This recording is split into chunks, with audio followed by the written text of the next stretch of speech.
Hi, my name's Toni. I'm mum to two young boys, Jack and Luke. They're aged 5.5 and 3.5, and Jack has cystic fibrosis. Jack was 4 weeks of age and we got a phone call from the hospital saying that he had CF. Neither my husband nor I knew really what CF meant or the implications. We just knew it was bad. We went scouring through the house for anything, I suppose, that mentioned cystic fibrosis, and unfortunately the things we did have were very scarce. There was not much information, just talking about prognoses, which weren't very promising at that stage. The unknown, I think, was what was the scariest. You didn't have any control over what was going to happen to your new child. Slowly, with getting some information, you at least began to feel like you had some control and some measure of understanding, and you could then at least begin to help, or at least help the doctors help Jack. We get up in the morning and both boys are ravenously hungry because they're like, you know, you put petrol in them in the morning and they don't stop running around and exhaust themselves until they drop at night. So we have brekkie and then we immediately start Jack's treatment because he starts to have to leave for school at about 8 in the morning. So we've got to make sure all of his nebulizers and physio treatments are done. So we start off with a nebulized treatment, which takes about 20 minutes, 25 minutes. We usually plonk him in front of ABC Kids or something, so at least it keeps him entertained. And that's quickly followed up by 20-25 minutes of physio, and again followed by a second nebulized treatment after that. And that's on top of the tablets that he usually has, some vitamin tablets, pancreatic enzymes that he has to have with any food that he has that contains fat so that he can digest it and take the nutrients from it. At various times he's also taking salt tablets. He also takes antibiotic tablets. So a whole host of things, but again, it's hard to recall because it's all just so part of our normal daily routine. The hospital here has made it quite enjoyable, so you would imagine with the number of blood tests, the number of x-rays, scans, tablets he has to take, finger prick tests, you think he'd be quite adverse to coming to hospital or coming to clinic appointments, but he's quite the reverse, very, very accepting. He doesn't quite understand the full extent of his condition, but he understands that he's different enough that he gets to eat lots of yummy foods that perhaps others don't eat.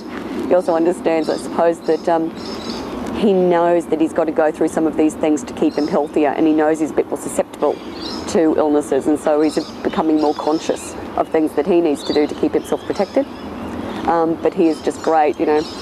We'll go to the hospital, we'll go to get a blood test, and he'll just hold out what finger he wants, or just hold it out knowing that he'll get a sticker or something like that as a reward. Very soon after the diagnosis, when we're in the middle of all of this grieving, I think I realised, had a bit of an epiphany, that I wasn't going to be helping Jack if I wasn't going to be positive and upbeat, and realised that he only had a certain amount of time, and not knowing what that is, you wanted to in no way detract from his experiences. So you have to be positive, you have to be upbeat. You can't be defeatist or negative because, of course, they pick up everything that you portray.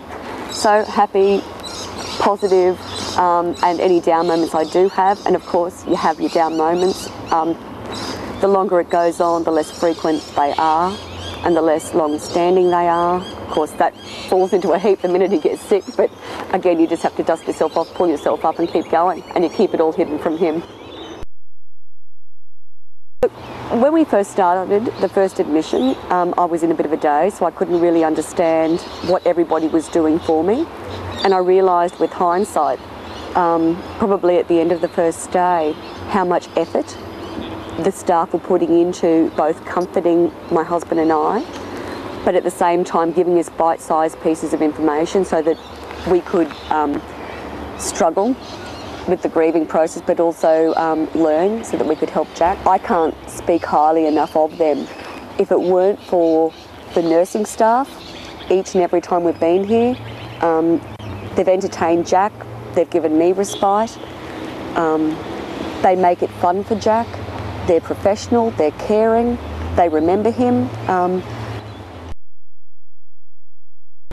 The research that the professionals have done, and then the money that you've given that's helped the professionals research into this insidious disease and others, means that the life expectancy has grown in by 20 years in a short period of time. Anything that they do gives them more information to assist us to fight for Jack and for others like him.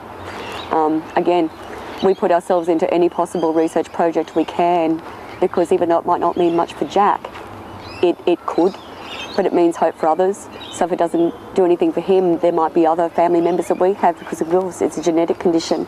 So any research breakthroughs that they come up with will maybe help other family members, or certainly other people that have this disease.